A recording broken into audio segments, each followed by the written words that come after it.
instead of judging and being narrow-minded about looking at something and going, oh, that's acceptable, but that isn't, in terms of nature, then you realise that what we've done collectively over a long period of time to this planet and to the wildlife and to ourselves, psychologically, physically, and emotionally, it's a wonder we're here at all.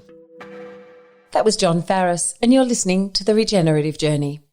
Here at The Regenerative Journey, we know that good health is related to good food and good practices, but understand that sometimes the right food choices are quite hard to put into place. But our good buddy, Cindy O'Meara at the Nutrition Academy, is helping people break old habits to create a much healthier lifestyle. So in support of what she's doing, we're offering a $100 discount to all our listeners. Simply enrol in their functional nutrition course and enter the coupon Charlie100, that's Charlie100. The Nutrition Academy, say goodbye to old food habits and hello to a much healthier, happier life.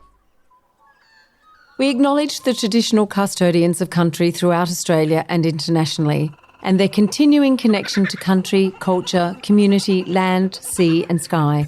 And we pay our respects to elders past, present and emerging. G'day, I'm your host Charlie Arnott, an 8th generational Australian regenerative farmer. And in this podcast series, I'll be diving deep and exploring my guests' unique perspectives on the world so you can apply their experience and knowledge to cultivate your own transition to a more regenerative way of life.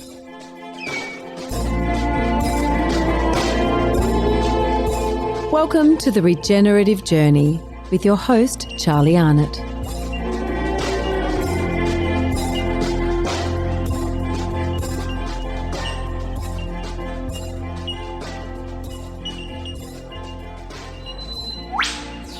And this week's episode is with Jon Farriss, the drummer from INXS, the world-famous rock and roll band. I've known Johnny for a few years. We are sitting here at his beautiful property in the Northern Rivers of New South Wales.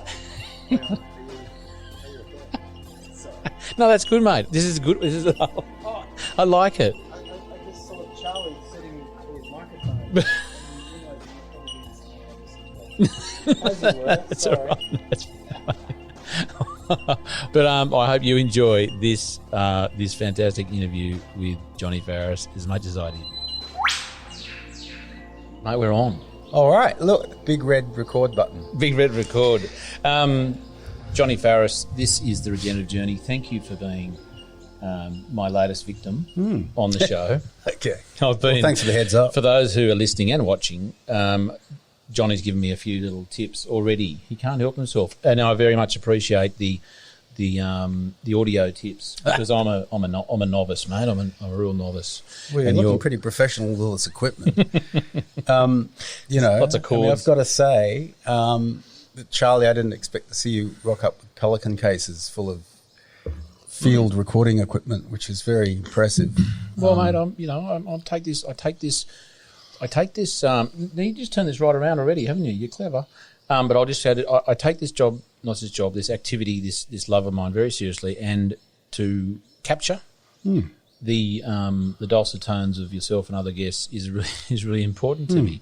And I do feel a bit undercooked though,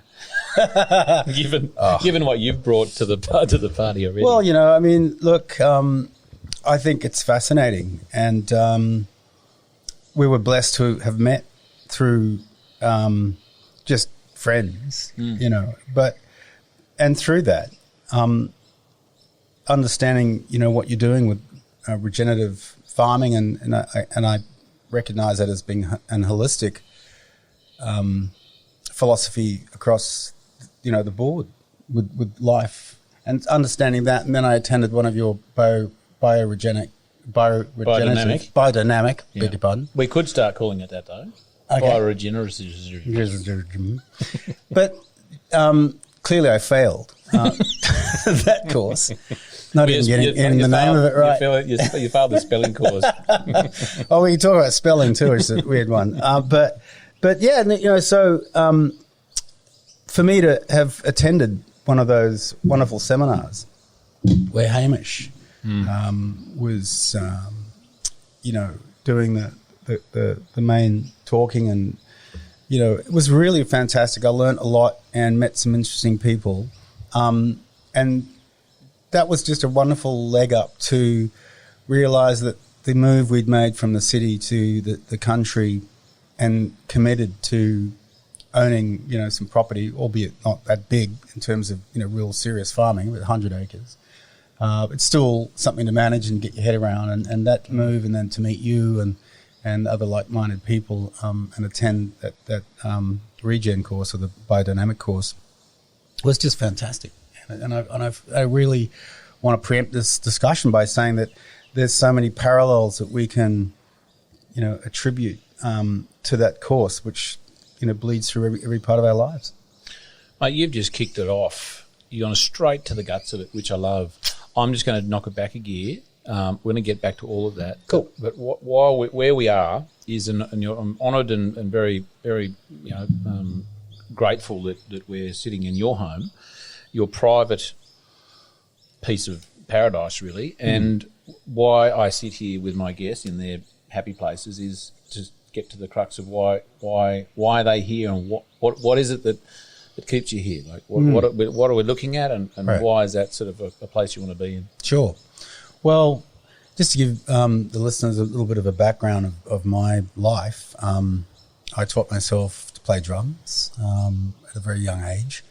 I had two older brothers who had learnt guitar and piano. I had learnt piano too at a very young age, but I segued across to drums because it was sort of competitive to get the piano space in the house. But that was fantastic. And through that journey of music and building a world around something which I kind of taught myself and was deeply passionate about, got me, away from home really quickly. So I was away from home at 17 years old, and from Perth, across to Sydney, and then from there a couple of years later, INXS were just touring internationally, and so I was living in hotels. It was all very flash and glamorous, as flash and glamorous as that really can be, and it sounds like it's flash and glamorous, but actually isn't. But there were ups and there were downs. But I'm sure there were some flash bits. There were some very flash bits. Lots of flashing as well. But the thing is that, with all that excitement, and it was really built for someone who's in their 20s and 30s, which is perfect because that's how old I was. But as it started to get into the 30s and the 40s and, of course, the 50s, the world's changing. The world and the global climate's changing. The whole thing is just evolving. And with that comes changes. And so it became very clear after all those years of touring that while I enjoyed big cities and it was really exciting, I lived in Hong Kong for 12 years. I like big cities. Really? But I also really always was really homesick for Australia. I was always homesick, even though we were away for a good 9-10 months a year minimum for many, many years. I was always enjoying being on tour, but I always missed being home. And so where we are now, to get back to your question here at our home, this is the antidote to my career and my life, is to, when I can and when I get the opportunity, I take it to sit here and just look at all the trees and listen to the birds and really meditate on what it is that we've got. We as the human race on this planet, and so after seeing both sides of, really frenetic lifestyle and excitement and pressure and wild times, I'm now sort of the inversion of that these days. So, but that's what this show's about, though, Johnny. Is it's about digging into and you might have said it before, the rebirth, or the regeneration. And there are chapters in people's lives that... Cycles, cycles. And there's probably more cycles in people's lives than they probably really understand. But that's what this is all about, is understanding, like turning points, tips, tricks, for our listeners to sort of go, you know what, I wasn't doing that with Johnny, but I can see where that was a turning point, and then it's about our listeners learning something, really. Sure. And it's not about historical learning about you, it is, but it's also about, life lessons. Sure. I mean, that there's you've learned? hopefully takeaways with any discussion with anyone, because what I've learned or allowed to learn, because that's a very important difference between being taught something and actually allowing yourself to learn it experientially or just pondering on it. But is to, you know, appreciate what discussions are had and what the takeaways are. Sometimes you can be talking about something completely unrelated to what you're interested in, but there was something in there that you know, someone can identify with, and that's that little parallel, that little crossover where people, you know, that's what it's all about, is the, I guess, the community, or people connecting and sharing, whether they know they're sharing or not, some kind of takeaway, which is that whole amazing divine, you know, construct that we live in, which is all about interconnectivity, and that's the same with music. It's the whole same thing. Let's go back in time a little way. Was there, I mean, it just could go anywhere, and that's wonderful that we've got that opportunity. Was there a time when that was... Was there a time when that occurred to you, right? Because you're, you know, call it distraction, you're in rock and roll, you're in hotel rooms, you're performing, you're touring. You know, was there a point at which, was it a wake up in one morning moment? Was it a slow burn until you got to that point? Was there anything that sort of like pushed you over the edge and went, oh my God, you know, there's more to it than hotel rooms? Sure. Look, all of the above. I feel very blessed because since a very young age, I was always pondering things which I don't think the average kid was pondering. I mean, I just assumed that I was thinking just the way other people would think. And I guess what I'm saying is that I was quite an abstract, deep thinker, and would go very, very deep into my thoughts about anything that I experience and how to file it and how to process it. And along the way, as we all are in this Australian Western society, you know, you go to school, you know, and when I was growing up in the 60s and 70s, it was pretty standard stuff, you know. You went to school, you know, if you're lucky enough, you had a television, you watch that every now and then, and you know, and there were cultural things, there was sport, and there was the radio, and there was a format that you just were born into, and you just walk the walk and you do it. And then at some point you start to sort of go, you know, maybe there's other ways of thinking about this, or the choices we're making, or the choices that are made for us that we hadn't really considered why we're doing what we're doing. Why do we accept what we do as being the way it is, and that's it, mate? That's all there is to it. You know, I mean, I was always kind of questioning that stuff, which led me to get interested in alternate philosophies, and just, you know, I think through music especially, and teaching myself how to play instruments, having that liberal way of thinking allowed me and gave me and helped me construct a headspace where I could think about whatever I wanted to without the feeling of shame or ridicule or guilt or, you know, judgment. And simply that was a place I could go and be creative. And that would just be a huge, big, you know, cooking pot to ponder and think about things which I really believe most people really weren't thinking about at the time. So I could start to see very clearly early on that there was a difference between the career path I'd chosen, because it was simply a reflection of all the thoughts and the projections I had put in place that came to me because I'd put those projections into place, not because I was told that if I do this course and I go to that school and then I would get this job and then that would be good for me, and then I'd climb this ladder and then what, you know. So it, on one hand, I felt like I was a complete outsider and outcast, and on the other side of things, I felt extremely blessed and liberated to know that it's okay to be comfortable having to not being completely secure all the time. You know, it's okay to take risks and feel that maybe, you know, while it's a bit scary and wild, that anything could happen at any moment, which it did.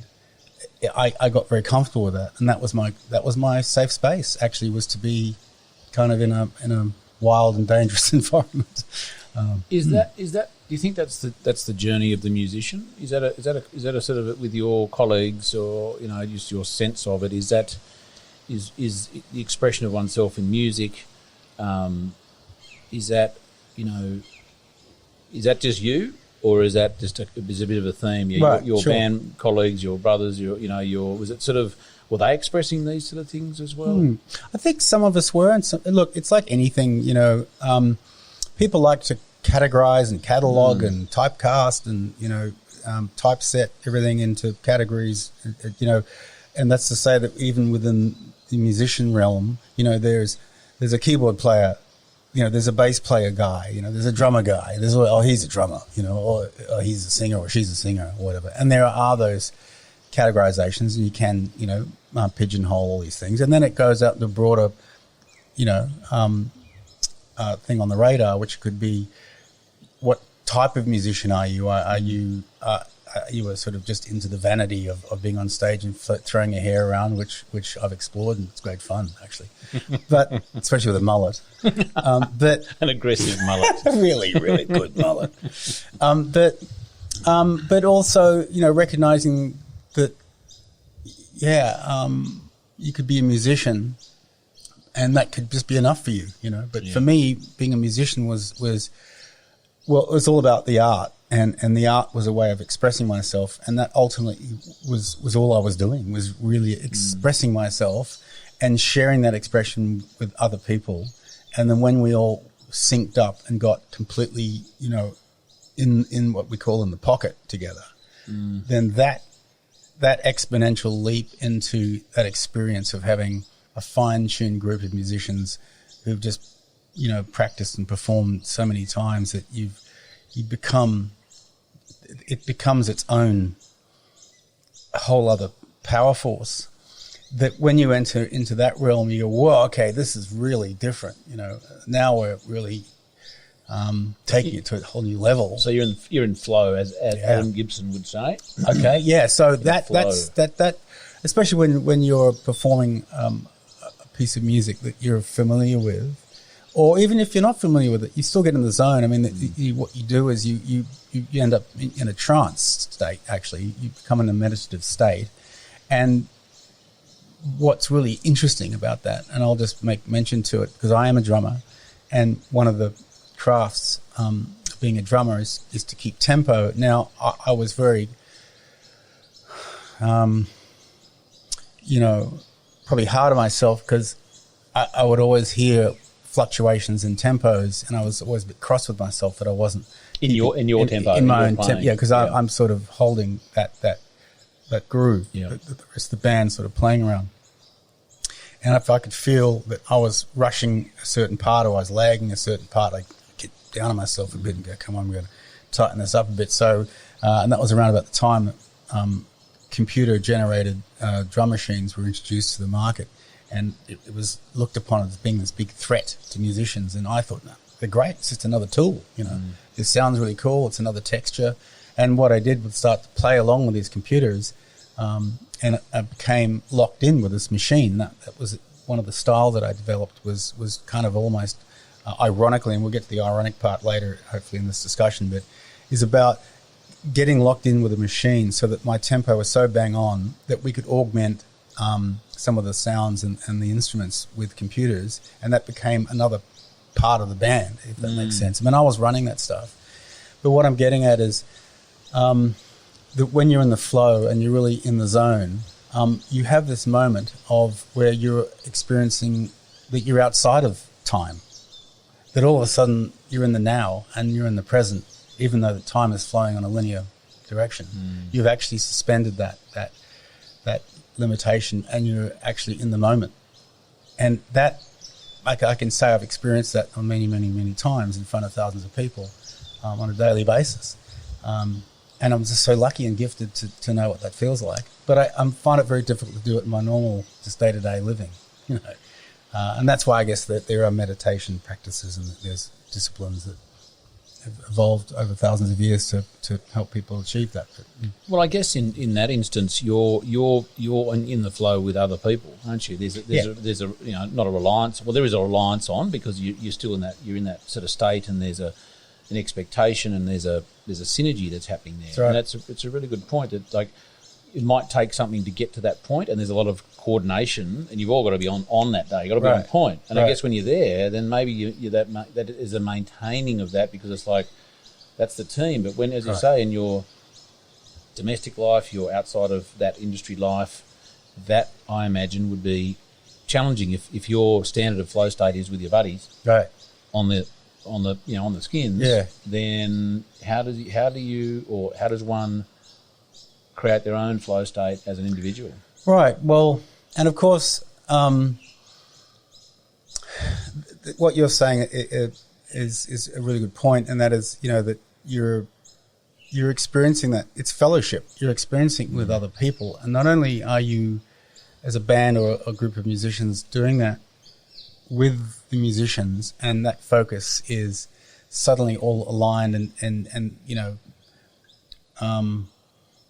so there were 6 of us, and, you know, 6 guys equals, you know, 60,000. You know, 1 + 1 + 1 + 1 +, you know, whatever amount equals 6 really is more than the sum of the individuals. It's exponential. So when you hit this sort of point where you're experiencing this incredible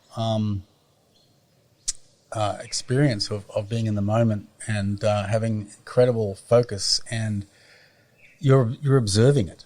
You know, so you're with 6 people on the stage, totally being scrutinized, you know, by thousands of people. You've got a crew each side of you, and obviously there's lots behind the scenes that are happening. So all that's functioning as well, and the audience is kind of in the zone with you at the same time. So there's this whole fellowship experience, this exchange of I would put it down to, as key points, bullet points would be trust, acceptance,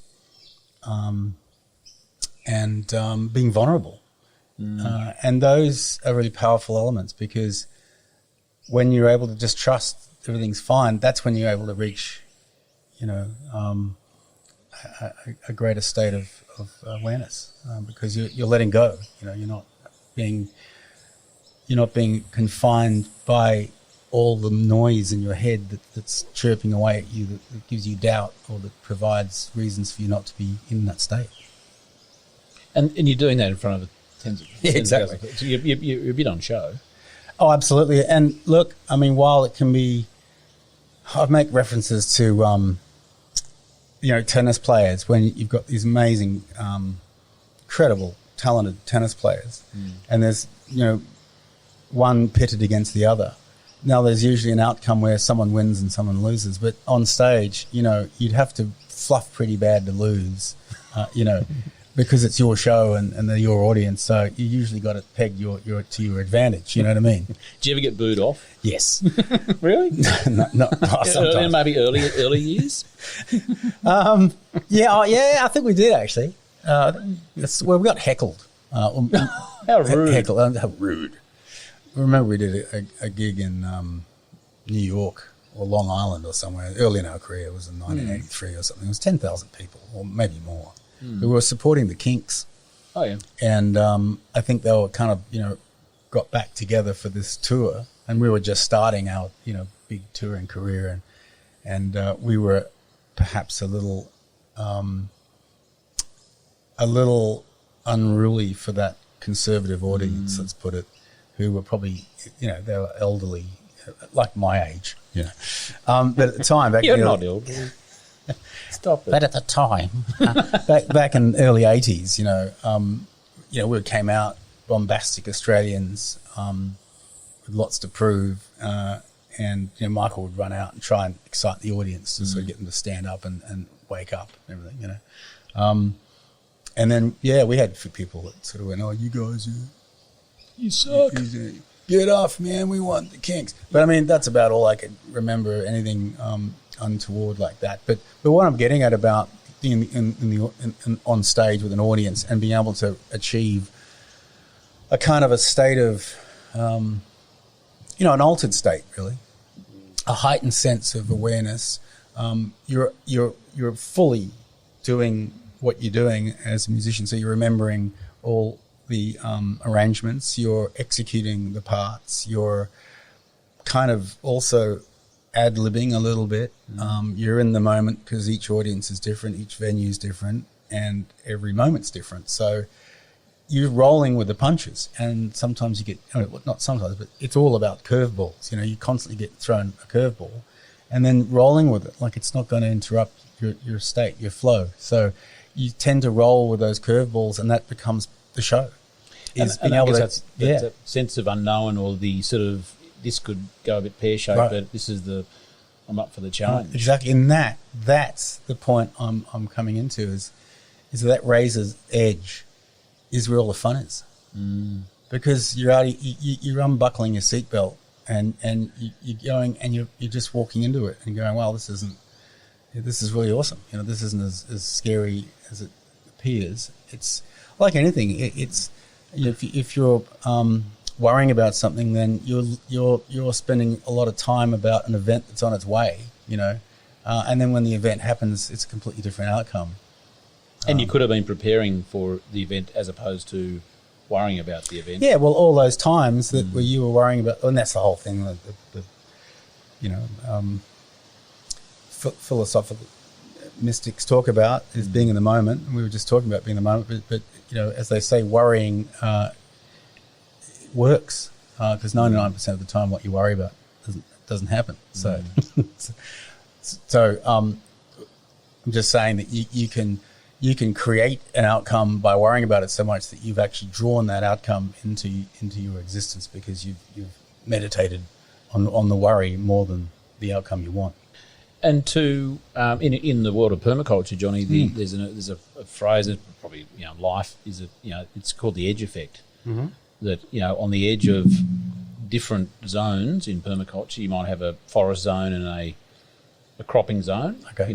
It's on that edge where diversity is meets diversity. These two things, sort of diverse entities themselves meet and interesting things happen. Yeah. And there's that phrase, if you're not living on the edge, you're taking up too much space.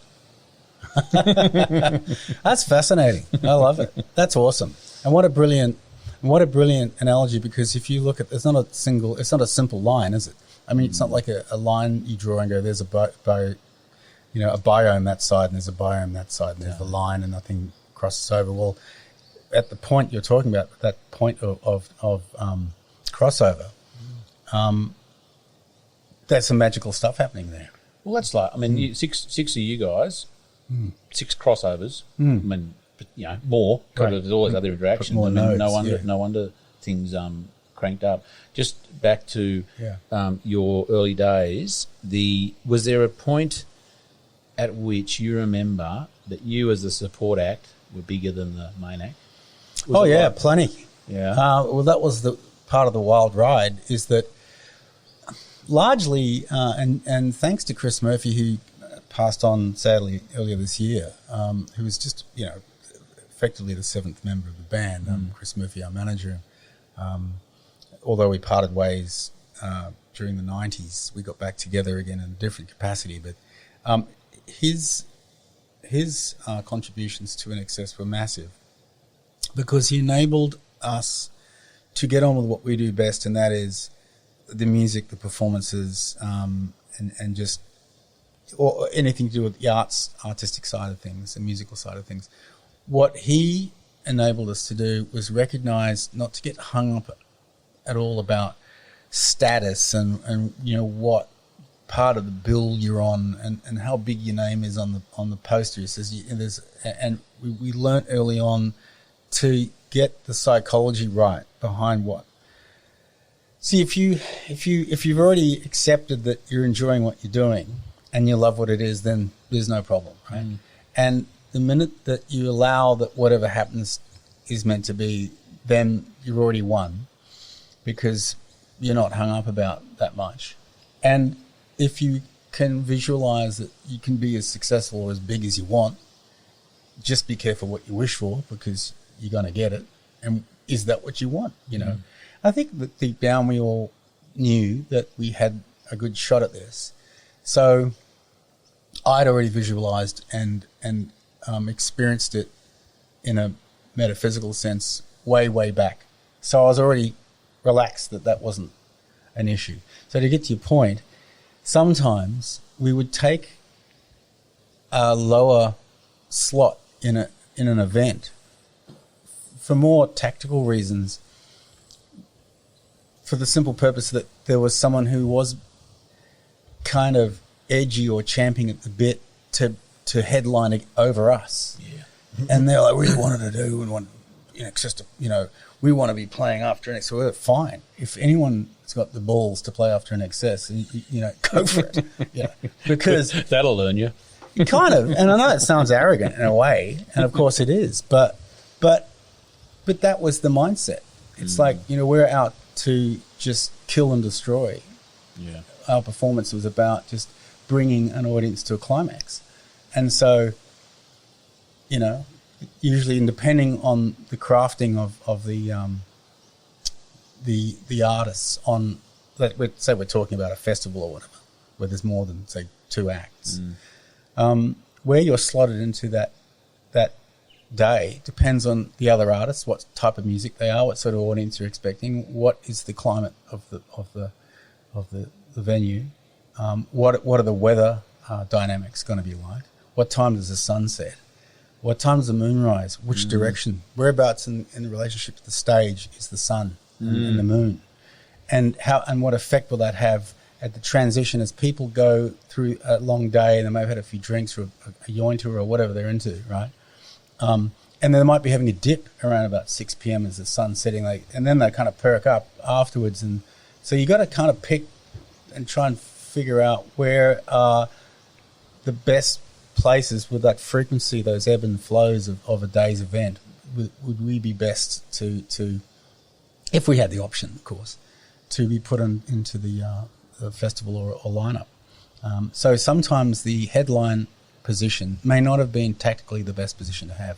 Sometimes it's better to have a band who are a lot more established, and respectfully so, been around longer and have more sort of draw power to definitely please go on after us, and then that could be the same put on us as well. It could be a big act that would want to go before us, and we were like, well, hang on, what's the play here? So I'll just rattle off a couple of interesting outcomes which happened because things were happening so quickly in the 80s that we would be booking a gig 6 months ahead or 4 months ahead, and in that 6 or 4 months a whole bunch of things could change.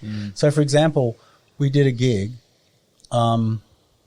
in somewhere like Port Kembla or somewhere, or Shell Harbour or somewhere around there, where I think, and a band called Men at Work supported us. And the booking was done months before, and while they were supporting us at this small gig, they were number 1 in America. So it goes to show you who saw that coming. Yeah. And their booking agent and everything was all locked in. So at this point, look, I can't even remember who went first. It doesn't matter. It's insignificant. But the point I'm saying is that's one great example of how you've got a status at 1 minute, and then 2 weeks later you can have a completely different sort of dynamic status. But another couple of good examples would be Guns N' Roses. When we got to the point where we had, we're starting to pull big audiences, and we're pulling, stadium-size audiences in America. And we booked Dallas, Texas Stadium. So we're in what, late 80s, early 90s? Probably 85, 86, somewhere around there. Around 86. And, this is 60,000 something people. This is, and Texas Stadium is a prestigious venue, especially for the Texans, and the reason why their stadium had the big hole in it was so that God can see their football team play, is what they say. Yeah. And so it was a big gig, full on. And Guns N' Roses were booked as our support act with Iggy Pop. Really? And by the time the gig came around, and, I guess the agents and managers didn't see that coming, but Guns N' Roses just shot straight up. So they were really selling out big numbers themselves, and they were kind of committed to the gig. And regretfully, unlike, I guess, us, we would have been totally cool if it'd been the other way around. But, and I don't really want to make a point of this,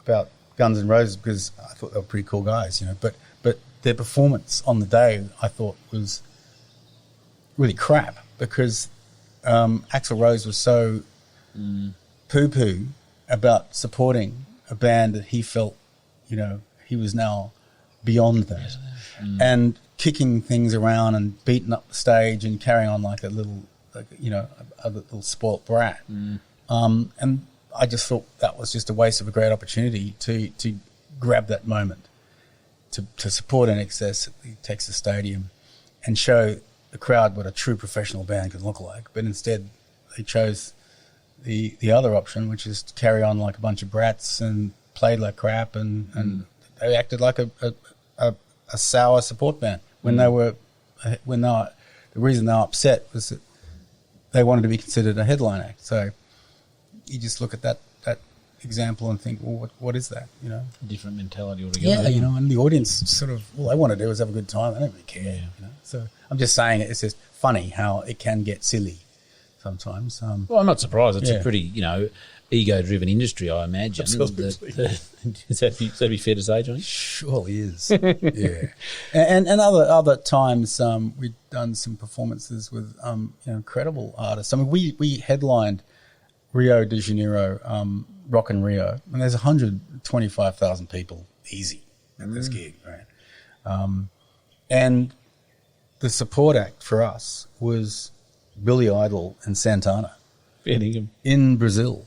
So you'd think Santana, being South American or Central American and having the Latin contingent would have had priority, but somehow in the machinations of behind the scenes and the agents and managers agreed that was the right lineup. So how was Billy Idol? He's great. Is he nuts? Oh, yeah. I mean, as nutty as any of us. I didn't really hang out much with Billy. I remember seeing Billy when he was touring through Australia, and he was, his peak in the 80s. Yeah. And he was a good act. I mean, he had his act down, and he'd be out doing his curled lip and his, that kind of sexy rock look that if he did it now, I'd kind of look like he had a stroke or something. And his peroxide hair. Yeah. But it was great. He was basically one of the few people that came out of the rock scene, the punk, the genuine punk, London punk scene that was associated, with as far as I'm aware, the Malcolm McLaren kind of Sex Pistols movement. He went mainstream, didn't he? Yeah, kind of. Yeah, I mean, he popularised it. He got it and formatted it, and did well, and it made some great pop music. I want to get on a farm. I had another question about your time in the band. Was there? I mean, you had a role to play, keeping the tempo as a musician in that band with your instruments. Was there another role you played in that band that wasn't necessarily with the use of an instrument? Was there sort of a... Sure. Well, I mean, the band INXS is a family because it's three brothers. I'm the youngest out of the band and youngest out of the family, Farriss brothers. But we all had roles, I mean, everyone's role, even if being in the room and not having a role was a role, because your presence, as Carl Jung says, you can't sit and observe something without, affecting your surroundings. So we all had a role, regardless of what its title was or whatever. But we all had different things. Some of my talents outside of drumming were some songwriting skills, programming, computer sequencing. I got early on in the late 80s when personal computers were available.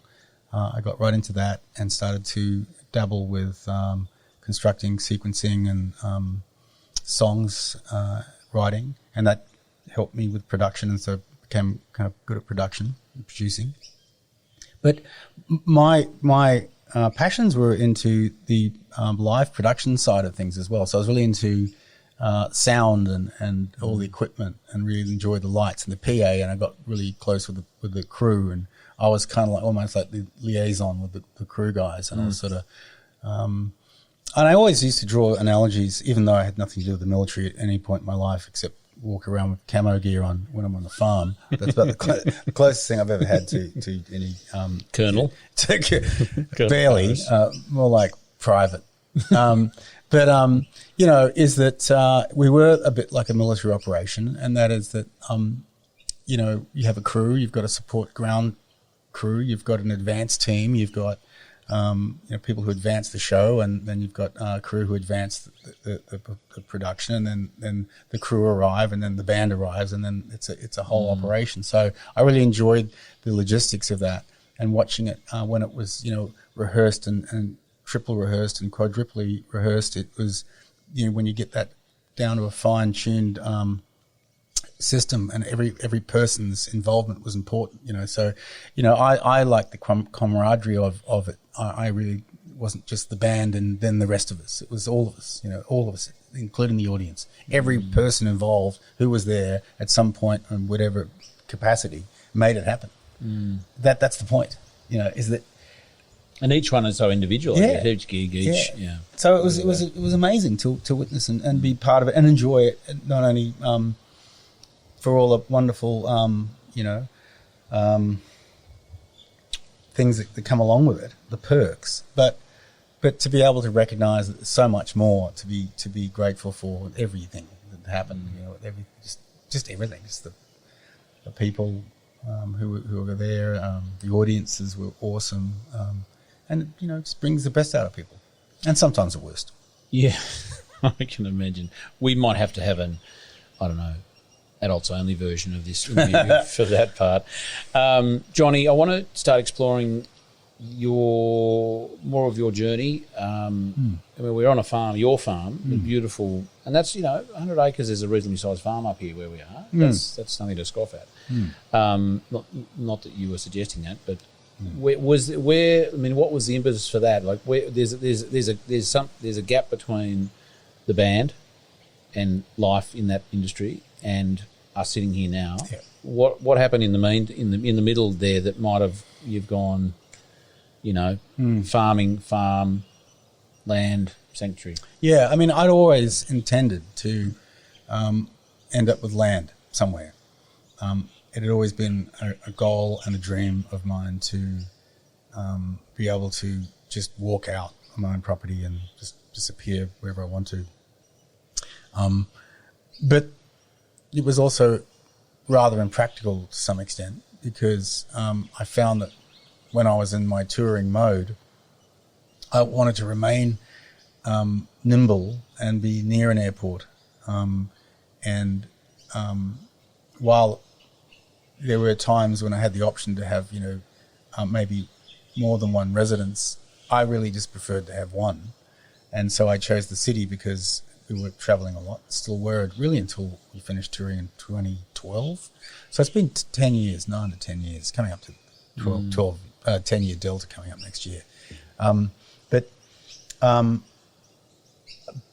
I always intended to enjoy land. And then I watched Andrew and Tim, my brothers, and also Kirk, who was in the group, enjoy acreage and farming. And it was through them that I was able to watch over their shoulders and sort of see what they're doing, and kind of I understood it, you know, and I got a little bit of hands-on and got my hands dirty every now and then when I was there. My mum and dad were managing Tim's farm. This is in the late 80s as well, early 90s. So it was always going to happen. It's just that it was a question of where, and I thought I was going to be further south. We were, you know, my wife Kerry and I, we brought up in Jervis Bay, and we were living, you know, sort of suburban block, but we're on the water, and it was beautiful. And you know, while my brothers were the farming guys, I was sort of more like, after living in Hong Kong and spending a lot of time in Thailand, I was more like, I'm going to grab, you know, beach towel and go to the beach And that was kind of what I enjoyed, with knowing that at some point I want to get some land. So what we did was we sold up in Byron Bay, and we sold up in Sydney. And we moved up to the Byron hinterland. So we had the best of both. We had the beach, which is really close. We were close to Kerry's parents, which is really important because we've got 2 children now. And we started to look for land right when the whole of Byron was just going nuts. I mean, just ballistic. So I was looking for land for 2015, 2016, so 2-something years to find something. And during that time, it was just going crazy. It went up 33%. The market went up 33% while I was looking. So, And that was 6 years ago. yeah. And it must have come off the ball there for a while, didn't it? Well, it was sort of very hard. There was no metric to index anything because people were making up prices, and I know we're getting off track a little bit with real estate market, but it's an interesting journey because while we want to be on land, it's not that easy. You got to pick up an area. You got to what's the climate, what's everything about, what's the community stand for, and so we were homeschooling. I use that term we lightly. My wife was homeschooling our 2 children. We both agreed that was the right environment for them. So in Sydney, we were homeschooling our kids. And so it seemed just a natural step to move up to the Byron area where we recognised there was more liberal and independent thinking types up here. And we'd probably fit in better because, we're not normal run-of-the-mill folk. And we can continue with the homeschooling on land. And that was for us a super important thing for our kids and us. And what was about this block? Did you drive in and go, oh my God, this is it? Or did you go, oh no, have to come back 6 times? Was you drawn to this? Yeah, I had fairly hefty criteria lists, and that made it difficult because obviously, with the briefing I was giving agents, hey, that's a pretty hefty list you want of outcomes. I wanted a creek. You're too hard to work. Yeah, absolutely. I wanted water, so I wanted running water. I wanted a river or a creek or something. That was number one, really. Privacy was my next big thing, and for Kerry and I, mainly for me, I just wanted privacy. I just really wanted to be able to just drive through the gate and leave it all back at the gate, and know that we can pretty much all be liberal and do whatever we want and not be judged or told to turn it down or anything like that. So that was important. And a lot of other things were like we wanted view and we just wanted trees.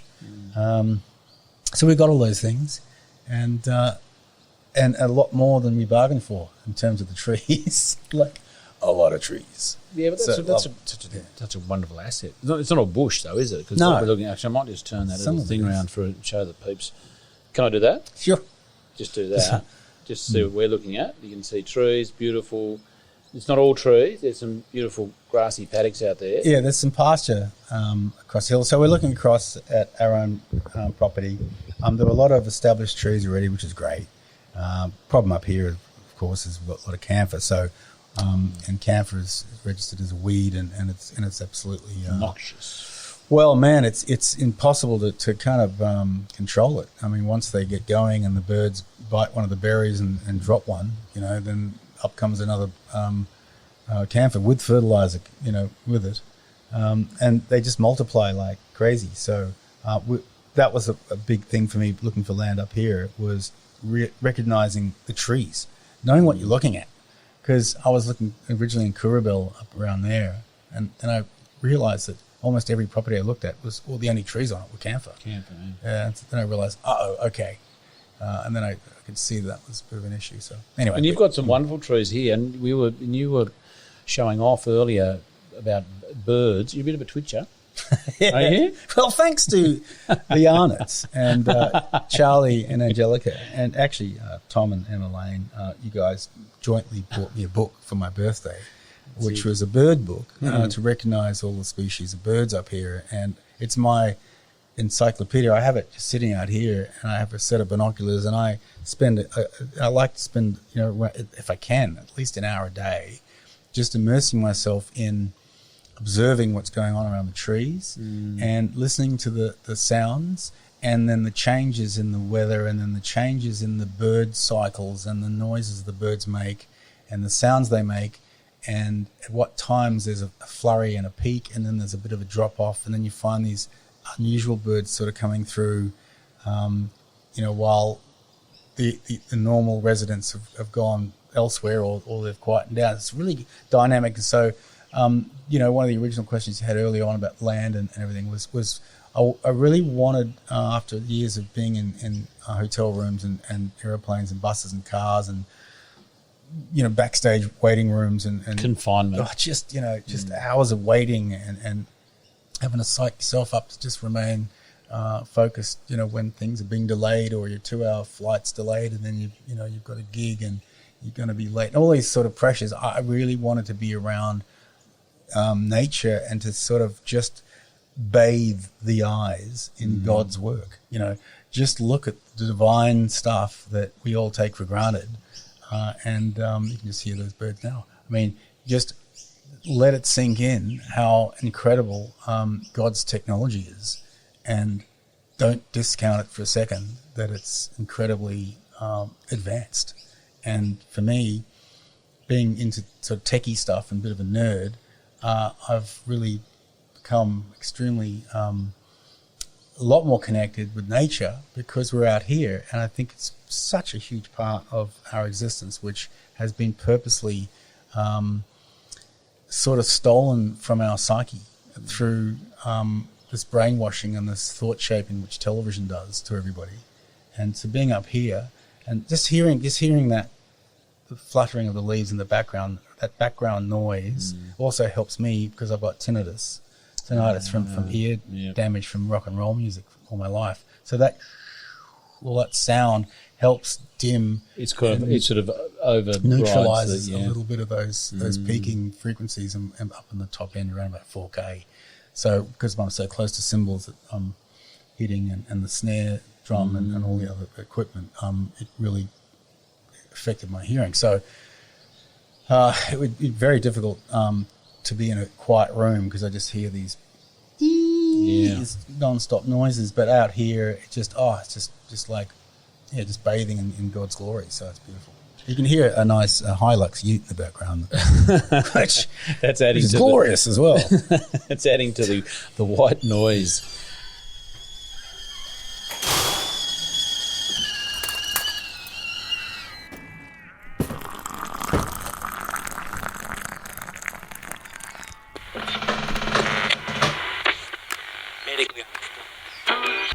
Looking for more information to assist your regenerative journey?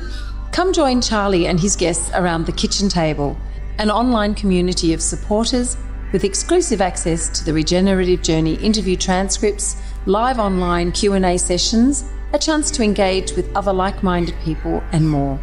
Go to www.charliearnott.com.au/the kitchen table, and we look forward to sharing a yarn with you. Now let's get back to this week's episode. Was that one of your on your list? The recitation? I need white noise. I need background. Yeah, kind of. Trees sure. Rustling. Well, trees are important. I just wanted trees because I love trees, and we always had. We're lucky to have a house with a tree on it. It would be a tree or two trees, but when you've got hundreds and hundreds of them, and they're just wild, and it's not. This is not a plantation. It's not a macadamia farm. These are just this is an old dairy farm with lots of beautiful old trees everywhere.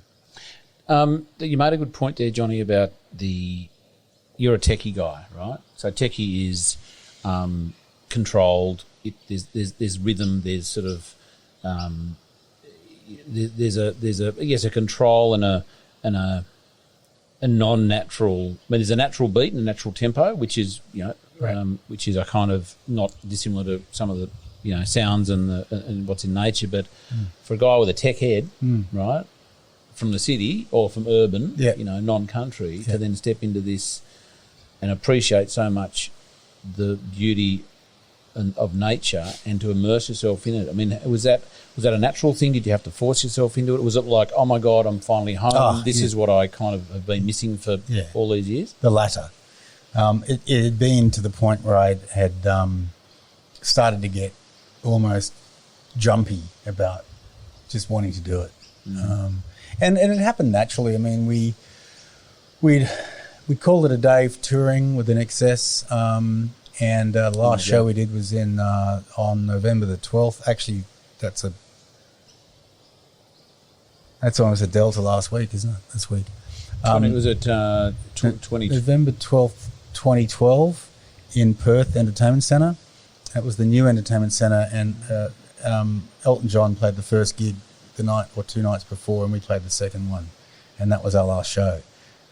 But who's the lead singer then? We had Kieran Gribben, and Kieran and I have been working together on our own project called Jack Music, JAC, which is the acronym for John and Kieran. Kieran's Irish and Kieran spelled with a C. So Kieran, came in for the last year and just helped us sort of fold the touring in a way that was, with some dignity and respect, and enabled us to perform, our repertoire with a musician singer, not a lead singer. He was a guy who had a guitar, and he was a great singer, and he was able to put his guitar down and try and do some lead singer moves and stuff. But effectively, he's a musician, as well, and that was very different. Have a guy at the vocal station with a guitar on. Yeah. And there were already 4 guitars, sometimes. Because let me in. Yeah. So, which was good, actually. I really enjoyed that. So Kieran and I kept close. We had a few years where we kind of did our own thing, because obviously there was a post-touring sort of dismantling mentally, spiritually, and everything else, physically. I also had a real alcohol problem. And after years of touring, and after Michael passed away and everything, it just got out of control. And so I was hitting the booze pretty badly. At that 2011-12? 2008 was when I just had to pull stumps and just go, I'm done. It was with the birth of my daughter, Ivani, and I just recognised that... Done with the grog. Oh, man, it was really brutal and really scary place to be. I was very close to death, and so recognised that that had run its course. It wasn't like I was enjoying a beer. If I didn't have one, I'd go into, kind of real, body would shut down. So I was recognised that if I didn't wake up and have a drink, I'd start to convulse, basically. Really? So at that point I was, late 40s, and I just stopped immediately, and that was it. Never had a drink since. And don't miss it whatsoever. So that was really wonderful, having a wife who was extremely supportive and gave me some incredible wiggle room to get around that. You've done well there, mate. Yeah, thanks. And Kerry is just absolute godsend, and so blessed. Have a wonderful partner like Kerry, but also she's an extraordinary, gifted mother and very dedicated. Mum. So it's turned out pretty darn good. She's tops. You're tops too, mate. I want to look at because you did buy this farm, and you made it your home. You could have gone to the local ag and vet fella and gone, what do I do? Well, you got to spray those bloody cotton bushes out, and you got to round up all that camphor, and you got to do this and do this. And I don't know that you actually did any of that. Why not? Well, I did. You did. You did. So what happened was we found this property. It was an old dairy farm that someone would have loved and had worked very hard. You can see that it was all set up. And if I could start to speak a little farm vernacular, I might be way off. You correct me if I'm wrong. Give it a shot, mate. is the dairy we have just over there had a wagon wheel set up where all the fences all led to that dairy. So they call it wagon wheel fence line. So no matter which paddock you're in, you can always round your heads up to that towards the dairy. So I had to figure out and back engineer why this farm is set up the way it was. I had no idea why any fence was where it was. All the grass was easily as tall as I am, and I'm just under 6 foot. So I had to spend about $8,000 to get a guy to slash for 12 days or more, just so I could see what the hell it is. And once I could establish and analyze what's happening, I realised the first thing I need to do is buy a tractor, because at that sort of money, it's just foolish not to. And it was a great excuse to buy a tractor. What colour was it? Green. Green. Oh, Johnny Johnny Deere. No, I didn't get Johnny Deere, actually. I looked at everything. I'm so into that. I ended up with Deutz Fahr. Oh, right, okay. So what we did was started to recognise that there was lots of camphor saplings, thousands of them. And I'm looking at this going, how do we get this under control? Of course, I started to slash some of it, and of course they grew back better and going, come on, give me some more of that. They're just, I should have done a Chinese accent because they're actually from China. I don't know why I went for Scottish one there. Sorry, Scottish. Camphor is from China, isn't it? Yes, it is. Made in China. And the camphor blanket boxes. Yeah. Well, when I lived in Hong Kong, the first thing you do is go and buy a camphor chest, because it's just a classic kind of. That's what you do. We've got Mum and Dad have got two. We've got two. Yeah. And they're all carved in ornate, Oriental and you lift up and you go, whoa, there's that big camphor pong when you open up your lid. That's it. And then we put the blankets and everything wool in there, because obviously the mosquitoes and moths don't like camphor. But I'm always trying to think of ways to turn camphor into some great business thing. But I don't know, still it's not easy. But look, we did do a little bit. I'm hearing some funny audio stuff, isn't it? Don't know. Okay. You're even over above your tinnitus, mate. You're far exceeding. Oh, it might be my mic. Is it not working now? No, it's just cutting in and out. I'll just check that. Check your levels. Is that what you say? Yeah, check your levels. Check your levels. No, it sounds like a click. No, there's like some sort of anomaly happening with the compression. But anyway, what we did was we looked at different methods of trying to sort of just contain the camphor so that it wouldn't be spreading more than it already had spread. And a lot of that tactic came down to, we had about 3 or 4 different conservationists and people, regenerative and different people come through to give us some advice on how do we, get some of this. How do we get rid of camphor and try to regenerate some of the natural bushland and everything?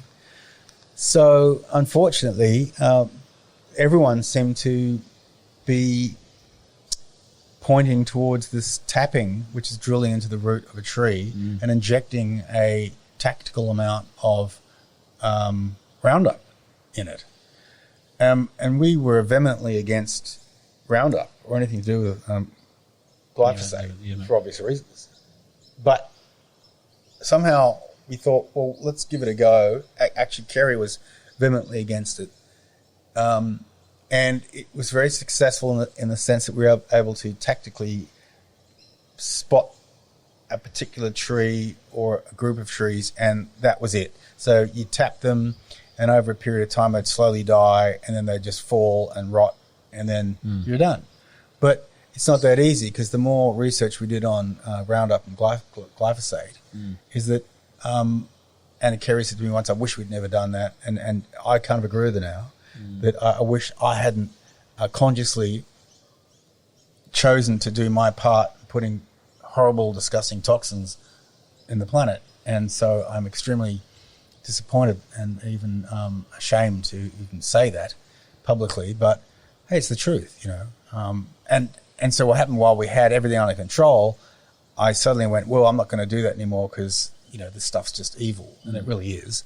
But there's no other way that anyone seems to know about of how to control camphor. So now I'm just looking over there and just seeing all these camphors sort of starting to grow. Are they starting to come back? They're down over that hill down there. It's just, anyway. But one trick is, and I'm no expert, is one trick is if you're going to remove them, then one could replace them with something, because the camphors just go bare ground, I'm up again. Because I think they're introduced and they thrived here as an introduced species, because when they were introduced, there was a lot of clearing going on. So a lot of the natural layers of vegetation, the understory, the midstory, and the overstory, that was removed at different stages. Yep.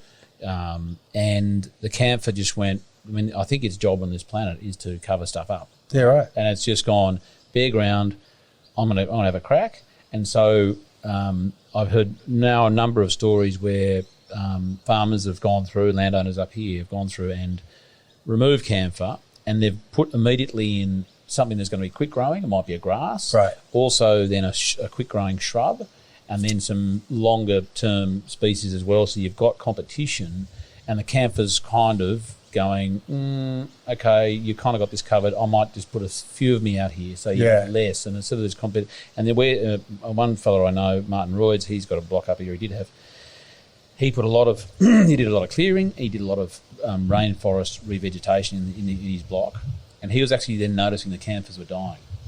You're right. And he'd stopped Roundup. I don't think he'd ever Roundup actually in 20 years, and he just noticed that it was almost like they're going, oh, okay, I don't need to be here anymore. This is all cases. That's awesome to hear that. And look, I welcome any sort of holistic wisdom. And again, just hearing you say that, I feel just terribly disappointed that we'd even used, even on a tactical level. I'm just talking, it would have been this small little injections and squirts here and there, but it's still a squirt is something I wish we hadn't done. But look, and also your question was about, there's cottonweed, there's Scottish thistle, there's fireweed. There's all these different types of weeds. And I remember one of the first times you and I met, you came to have a look at the property and we drove around.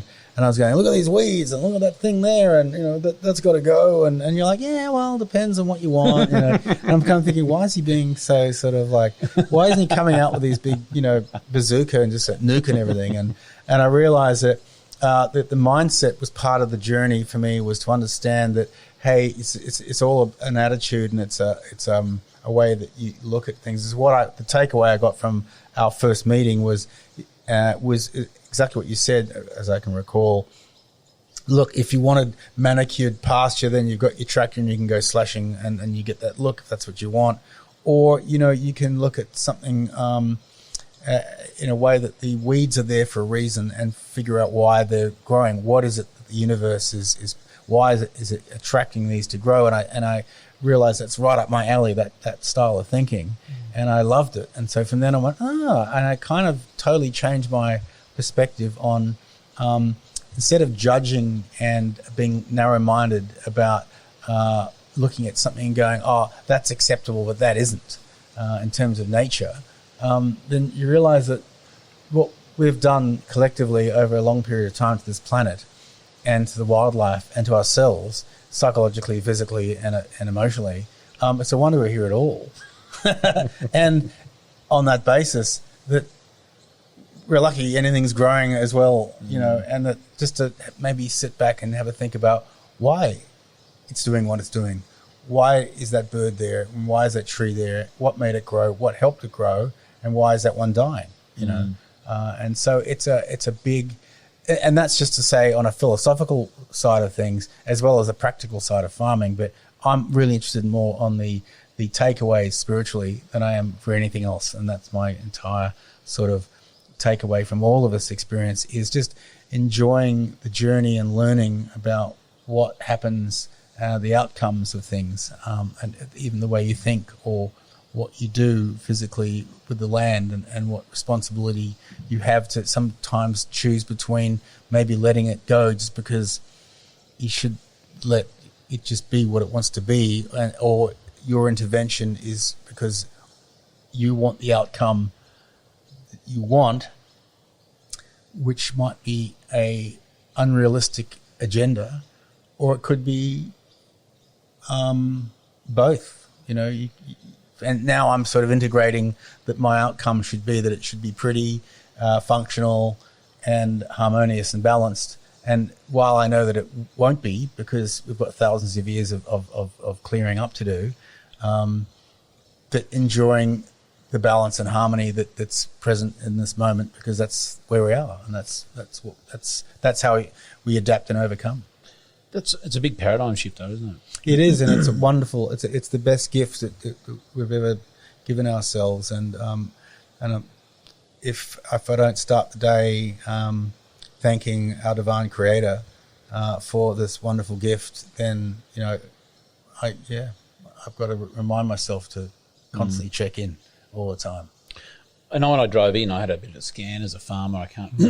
Angelica, she always says I'm just decide. I spend more time with my head sideways driving than I do forward because I'm always checking out paddocks and farmers and machinery and sheds, and it's like I'm just fascinated with how it is. So I couldn't help it but get the crane my neck sideways, and it looks fantastic. Oh, you know, it's not like overrun with thistles or weeds or even with a sort of a critical, objective mindset. Sure. For you, look, it looks fantastic. Well, Charlie, you taught me so much. I mean, one of the first things you did when we were driving around on the property was we looked at some thistle, we looked at some cottonweed, we were looking at some fireweed, and we were looking at some farmers' friends, and you said, look, if I can try to paraphrase somehow, here we go, that whatever went on here before, that the ether, the atmosphere, the soil health, and all of that holistically is drawing somehow the universe and the earth is expressing itself in the way that it needs to express itself.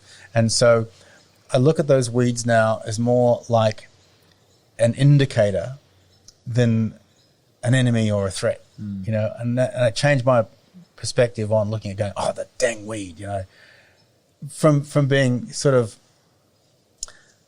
almost embarrassed to have a paddock full of fireweed going, you know what, it's okay.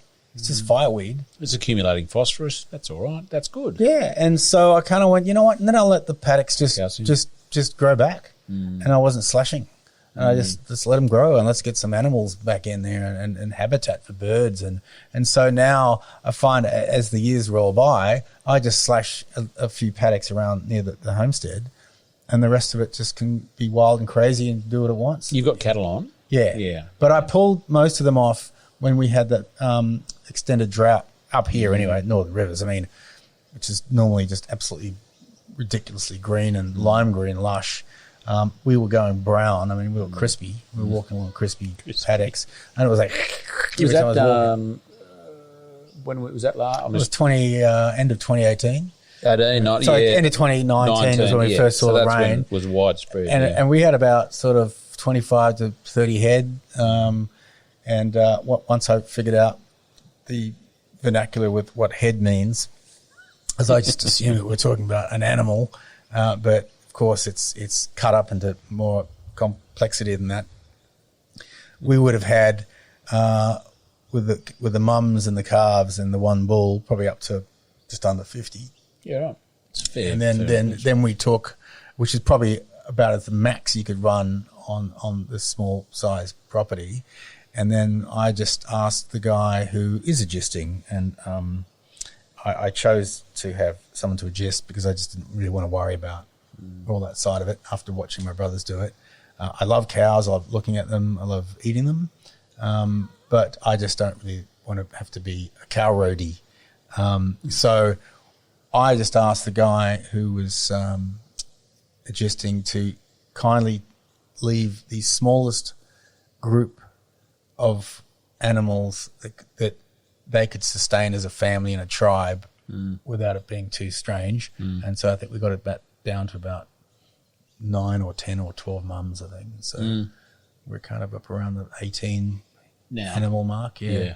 Like that. You probably and that's great. They pop in and out every now and then, and they come up the trough and have a drink. And I love seeing them. Do you name them?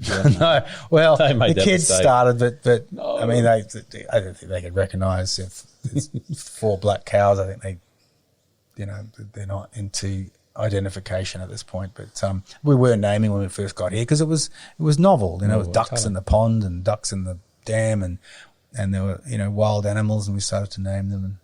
But now we've got 2 little puppies, and that's changed everything.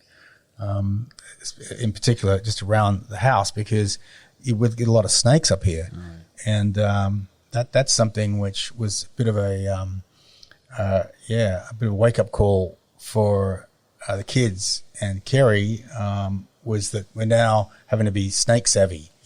you walk out of the house, you got to look around, you got to check where you're walking and what you're doing. And I spent a lot of my time through, the farm and through the bush and trees, and I encounter a lot of snakes.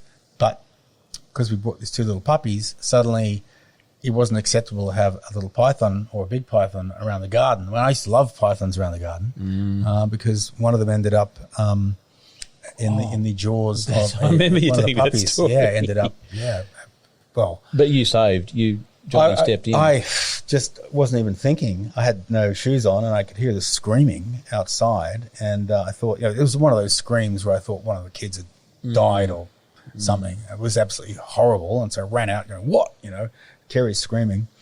I had no boots on or anything. And I'm look around to see if my son something had happened to him. And he was standing there and he was screaming. And I'm like, okay, what is going on? And no one could sort of tell me. And then I noticed that one of the puppies was there, and I went, where's the other one? And then as I looked around, I could see in the garden there was this little sort of dog's butt and tail with this huge big snake wrapped around it as it was constricting the life out of this thing. And I realized now why my wife, Kerry, was just screaming, because she felt so helpless, and she was trying to find something to, fight the snake with. And at that moment, I knew if I just didn't go and walk over there and pick the whole mess up and just untangle it, that we're going to end up with a dead. Which I actually thought the dog was dead already. I thought, okay, all I'm trying to do here now is give it some dignity, get it out of the mouth and around the clutches of this huge python, and just at least to give it a nice burial.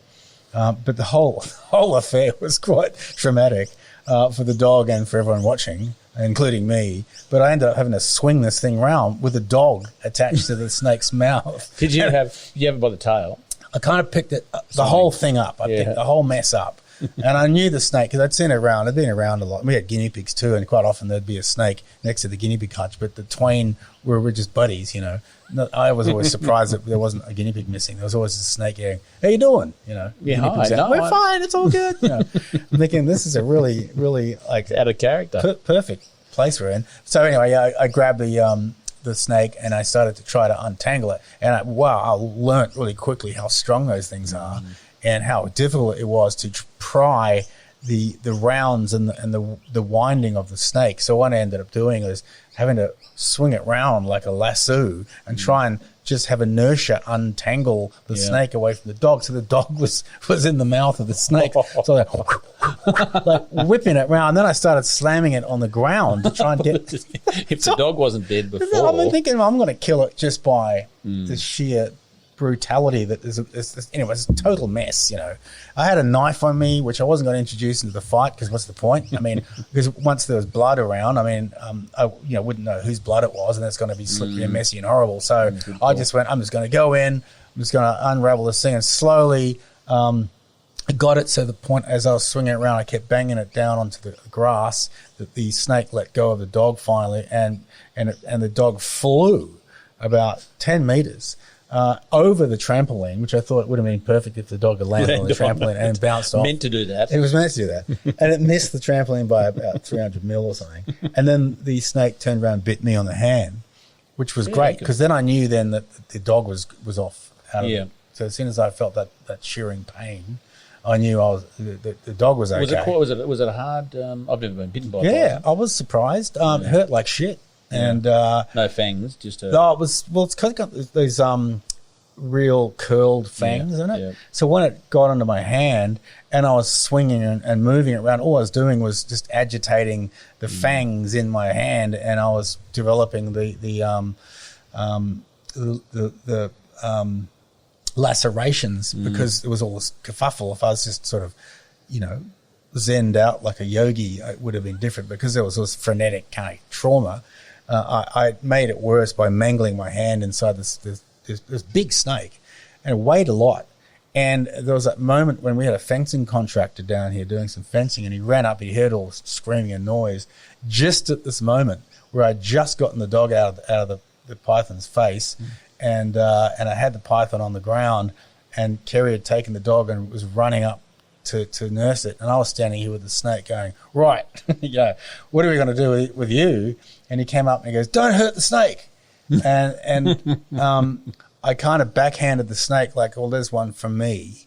And then I just took the snake and put it somewhere else. I didn't kill it. I didn't want to kill it because I really like them. I think they're really cool. And he was just getting a feed. It was just doing what it does, and the puppy was doing what a puppy does, and the puppy was just sniffing around and followed a trail. Next thing you know, it was in the clutches of. So that's the type of experience that we're learning to as a normal everyday thing that happens around here is some wildlife interaction with our domestication.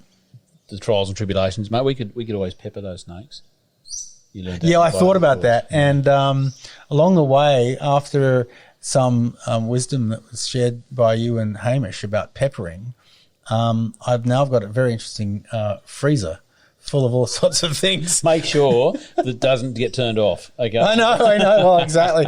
With all these power cut outages we get around here, I'm always thinking, with what is in that drawer over there, everything from some mangled brown snake I found somewhere to some rats and mice, and we're even thinking about doing it to cane toads because now the puppies come outside and they go looking for these cane toads. They want anything that stinks and it's bad for them, and poisonous.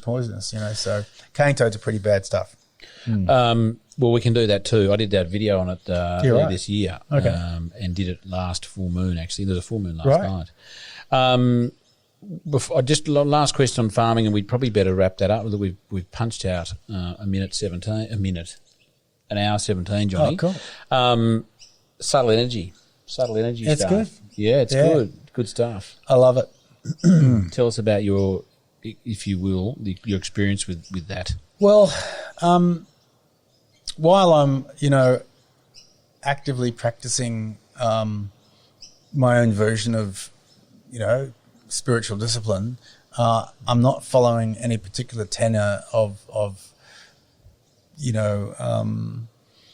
religion, so to speak, but I'm very spiritual, and where I've had a great deal of experience with subtle energies, with music, and interacting with people through the joy of and power of music, is that you tap into subtle energies with that and that expression and that fellowship that it brings. But subtle energies can work in so many realms, and it's because we're so disconnected to our own divine source that we look at even the discussion of subtle energies as some wacky out there kind of concept, when actually it's the opposite. The fact that we're so disconnected from subtle energies is a pure example of our how we've become wayward. We've lost our way because we've been tantalized and, in my view, and bedazzled with all sorts of worldly distractions that we've got every excuse possible to us to explain why we're not focusing on subtle energies or even aware of them, when they are exactly the whole purpose of our being here, is what I believe. And so on that basis, I really love picking up on the finer nuances of when I'm being spoken to by nature, or when there's a tap on the shoulder very, very subtly about a moment, or how I'm handling a situation with my children, which is usually quite badly, just because there's so much baggage that we hold from generations and generations of dysfunction, that I'm just trying to pick up on recognizing those moments and going, okay, here's an opportunity for me to recognize it, change my course, or just be aware of it even, But look, I mean, I love nature. I just love hearing all these birds around me all the time, and just getting into that alone helps me connect with the divine creator and divine source, which therefore everything starts to evolve around that. I mean, my farming choices, the day I might choose to go out and do something to the farm, it feels like the right day to do it. It feels like the right time, you know. And if my heart has the right intent, then I feel that there's going to be some synergy, and that's why I'm called to do it, and not be too hard on myself if I feel like maybe now's not the right time for that, even though I know it needs to be done, but I won't do it unless I feel like I'm in the right frame of mind to do it. Does that make sense? And that's a liberty, really. I mean, because if I was, and this is a hobby farm, it's not a farm we're not farming as a livelihood. This is a lifestyle. So therefore, I'm speaking just purely about how fortunate we are to have that liberty. But you know, we're not farming chickens. You know, we're not farming macadamias. But there is land, and there is, for me, an importance to maintain a balance that I can appreciate and feel, and also, Charlie, there's so much you brought into my life that I have to just recognise with the subtle energies is having a sort of a spiritual agent, like someone like Kim Kiss, who I can call, who can remotely check in with the property and give me some updates on its energy and how it's going, and the woo-woo side of things, which I absolutely love. And actually, interestingly enough, I actually will speak to a remote viewer in Canada a couple of months ago who was also viewing the property from Canada. And it just goes to show you it really doesn't really matter about the location of someone who's got the ability or the talent to remote view or to pick up on subtle energies as a practice to be elsewhere. So, you know, although we flew Kim in to initiate the property when we finished building the house, and I wanted her to just do a clearing and have the family kind of in a circle and do a little bit of not so much a ceremony, but just sit around and be grateful and just have some affirmations and some intent to give gratitude to the land and thanks to all the energies and all the spirits that live here and past and present and in the future and also the indigenous background of what would have been going on here for thousands of years. And which Kim would have tapped into. Exactly. and I really wanted to, and just to know if what we were walking into, because it's all very well to look for property, but I wanted to know that am I buying some piece of land that is sacred to someone, or you know, I didn't want to interfere with that at all. It's quite a responsibility, isn't it? There's tens of thousands of years of history and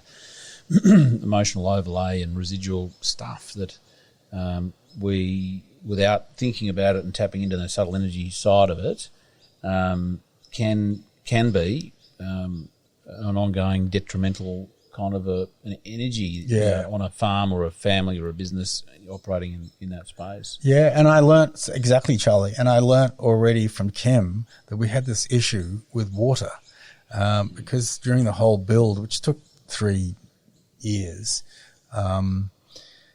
we didn't have water on site. We had one IBC 1,000-litre tank on a trailer that I had custom built in Victoria with a Honda Davey fire pump, so that at least I had some way of handling fire. And we could deploy water around, and we were talking 1,000 litres that we just sucked from the dam with a Honda Davey pump, and that would be what we used for the building site. And I would have that deployed wherever it needed to be to tend to any burning off we were doing, or have it ready in case there was a fire, but just to have water to start to bring water to plants that we were, and trees and saplings that we were planting, and it took a long time to get water connected, and I couldn't figure out what the hell was the problem. We had issues, and there was certain relationships which failed, and there was just this felt like pushing the proverbial up the hill. I couldn't figure out what is going on with the water. I don't understand it. And then Kim said, you've got an issue with the water warrior. I'm like, okay, well, what have I done? What did I do? And she says, no, it's just sort of been there for a while, and we need to just be a bit, aware that it needs some finessing and to try to appease the water warrior, which was which interesting now I've learned what she was sort of saying on a more defined basis, because down there where the dam is, what I realized is that the spring had moved. And so the dam wasn't being fed by the spring, but the spring was popping up somewhere else. And the cows kept sort of going over there and sloshing around. I went looking around, what is going on here? Like, there's all this sloshy mud and stuff, and the cows are all just sort of hanging around there all the time. I realized that the spring had moved and popped up somewhere else. And I also noticed recently that someone told me that and you could correct me if you know better, the indigenous locals looked at the water warrior as a space for women, not for men. Okay. Yeah. And so I had these guys trying to do water work here, and the water warrior wasn't liking it. And what I found out recently, that locally from some of the local guys, is that it's a sacred place for women, and it needs to be a woman's job. That's the deal. Yeah, but that's something I heard from someone else that had totally not related to Kim whatsoever. But I might talk to Kim about that and say, look, what's your advice and energy? What are you reading on this? Because I'd like to try and capture that spring somehow, but I don't want to interfere with messing with the energy of something, because it's, hey, Jon Farriss's agenda is to go and scrape around and scratch around and try and capitalize on this spring when this spring might have its own plans, and I have to remember that it's not my spring. I'm just a custodian of where I'm living, which is tied up in a bunch of bullshit dentureship, and it probably turns out I don't even own it at all. The more I learn about what's going on in the real world, right? Totally. That's another conversation. Exactly. So I'm just saying. And you're a man, so you're not allowed to do stuff with the water. I'm off the hook already. No, that's it. So, that makes sense. If Kim can do the negotiations and the conversation there as a woman on behalf of, then that may be the way. Well, maybe it is, and so I wanted to appease all the energies here, and I do often talk to all the energies on the property, and I'm always making myself known to the bird life and the ground life and the air and the ground, that we're blessed to be here, and thank you for having us. And we try to tread lightly, but we apologise for anything we've done which is untoward, but it was done out of ignorance, and we try to learn the best we can and make up for our shortcomings by trying to be aware and conscious. And I think that consciousness is so important through and through. So, I understand really that's the premise of this discussion for me, is to get across to the listener that no matter what you're doing and any exchange you're having at any point in your life is there for a reason.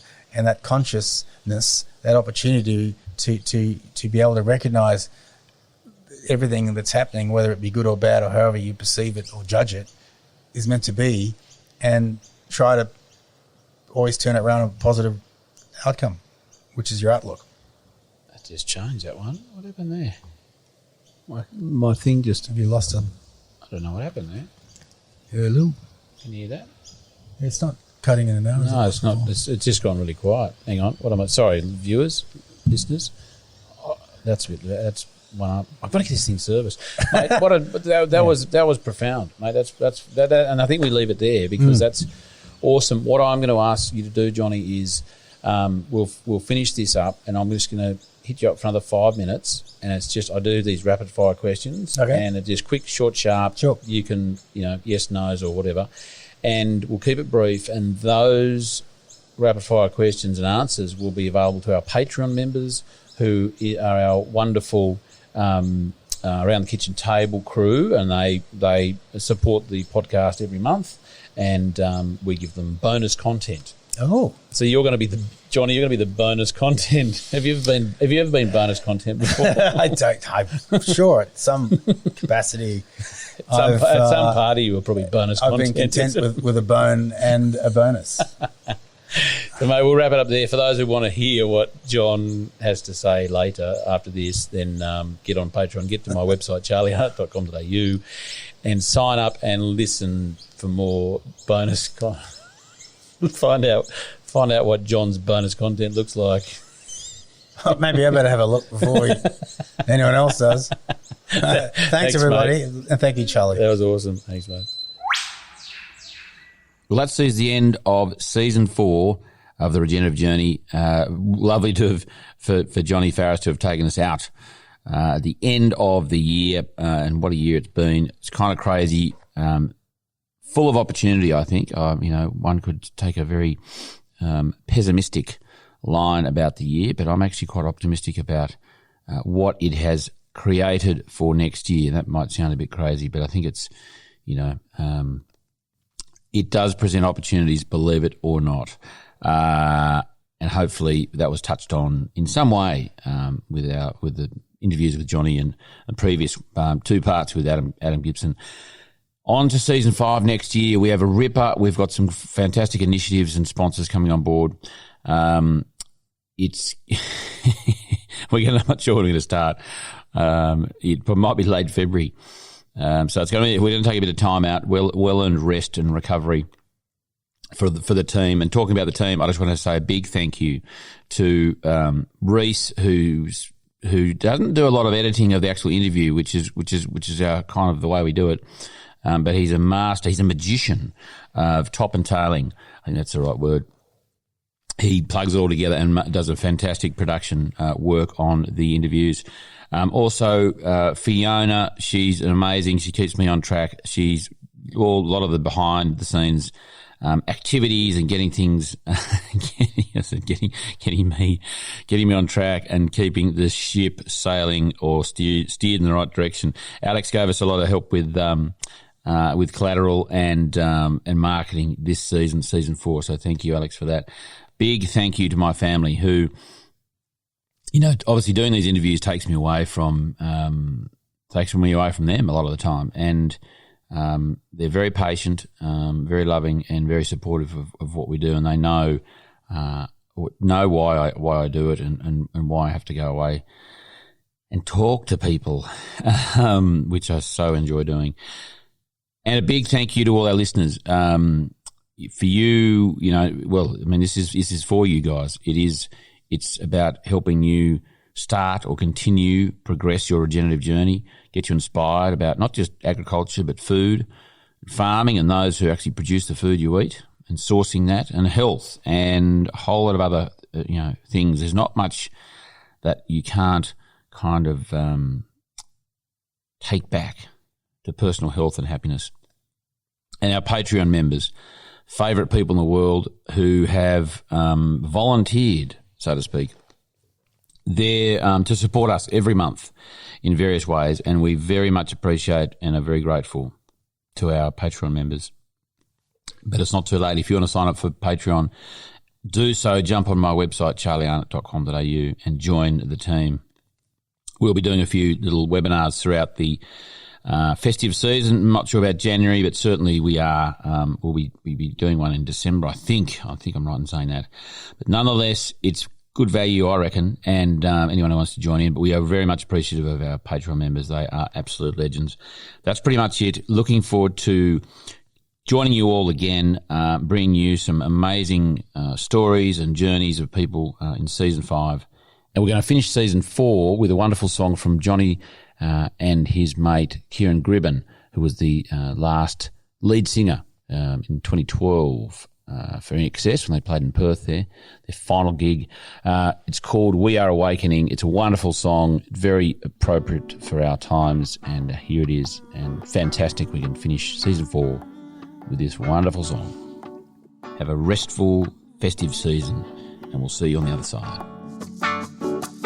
Last night I was ready to fight. I'm casting my net to the right. I know that's the way back home. I say we can bring this to light. Stand up and get on this flight. Goodbye to the darkness. Now I hear the light. The TV will say it's not the truth. But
This podcast is produced by Rhys Jones at Jaeger Media.